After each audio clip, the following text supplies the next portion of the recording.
Have you ever sat in a conversation, nodding, smiling, while secretly thinking about your to-do list? You know, this typical but your brain was completely somewhere else. Often enough, we are not listening when we speak to another person, but we just pretend to listen. And unfortunately for myself, I know what that kind of listening can do to someone. A few years ago, there was this guy who joined a startup where I was working in the beautiful city of Barcelona. He was highly qualified, he was full of energy, full of ideas, of course a new job. He loved the company, the culture, his colleagues, and even his boss was okay. And in the beginning, everything went great. But after a few weeks, he started to notice something strange whenever he spoke to his boss. Whenever he pitched a new idea or gave some feedback, the response was weird. Sometimes when he suggested a new idea, his boss just said, "Hey, great idea," and then nothing happened. Sometimes the boss would just interrupt him saying, "Hey, we tried that already." And sometimes meetings were cancelled in the last minute, over and over again. And this guy, he didn't feel heard. Of course, worse, he didn't feel seen. And after only 3 months in, he made a decision. He quit. But before he left, he sat down with his boss and said, "Hey, I'm not leaving because of the job. Actually, I love the job. I'm leaving because you weren't listening. You were just pretending to listen." The reaction of the boss, totally surprised. He wasn't aware of that problem at all. And now, in case you're wondering who this qualified and now totally frustrated team member was, I won't tell you, but I will tell you who his boss was. Yeah, that would be me. In just a few weeks, I managed to turn a totally motivated member of my team into someone who was looking for the emergency exit by not listening to him.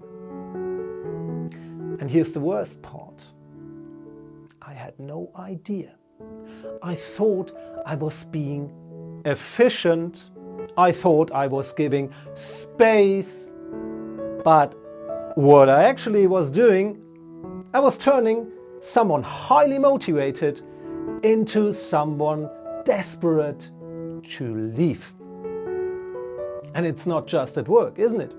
We do this all the time, don't you think? With friends, with family, with the people we love most. A distracted here, or just quickly checking our phone there. And my favorite, finishing someone's sentence because we are too impatient to wait. And how does the other person feel? Not seen, not heard, not valued. You know, author Stephen Covey once said, "The biggest communication problem is that we do not listen to understand, we listen to reply." Let that sink in.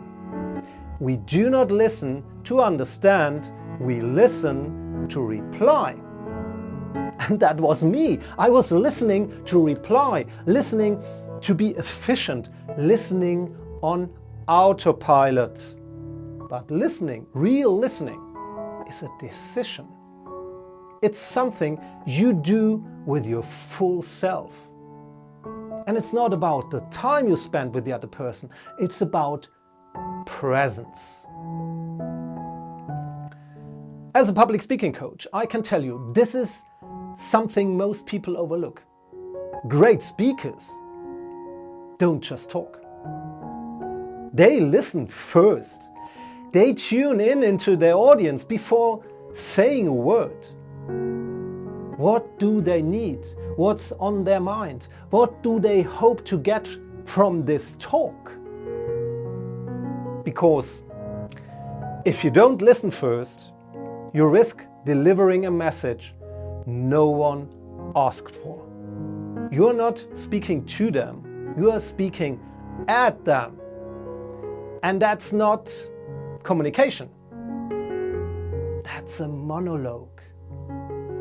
And this is what happens in real life too. Let me show you what real listening looks like.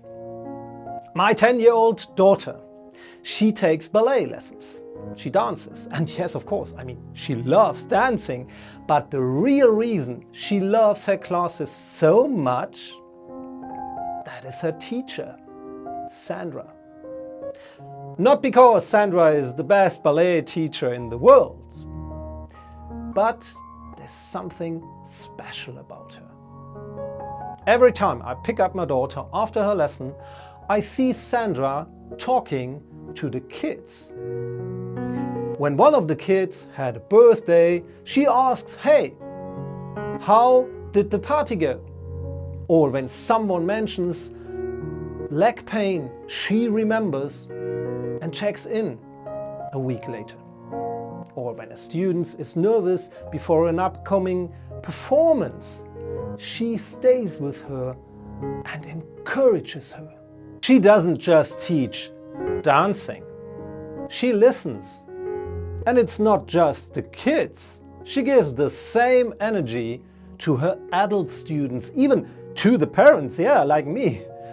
Everybody in her presence feels seen, feels heard, feels valued.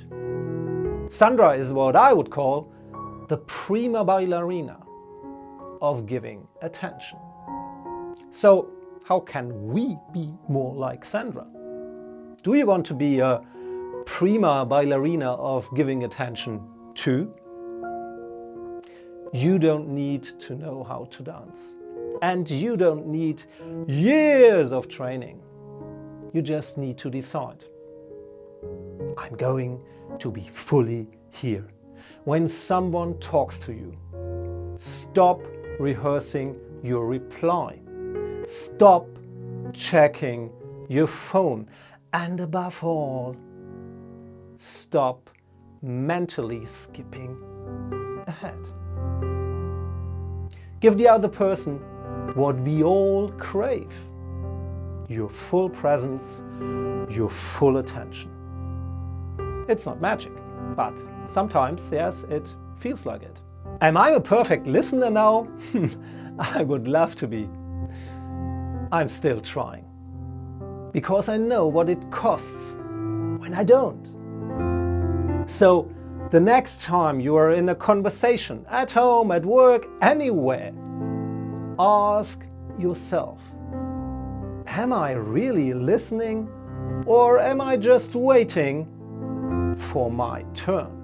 Choose to listen. Choose to be fully there. And that's how you become the prima ballerina of giving attention.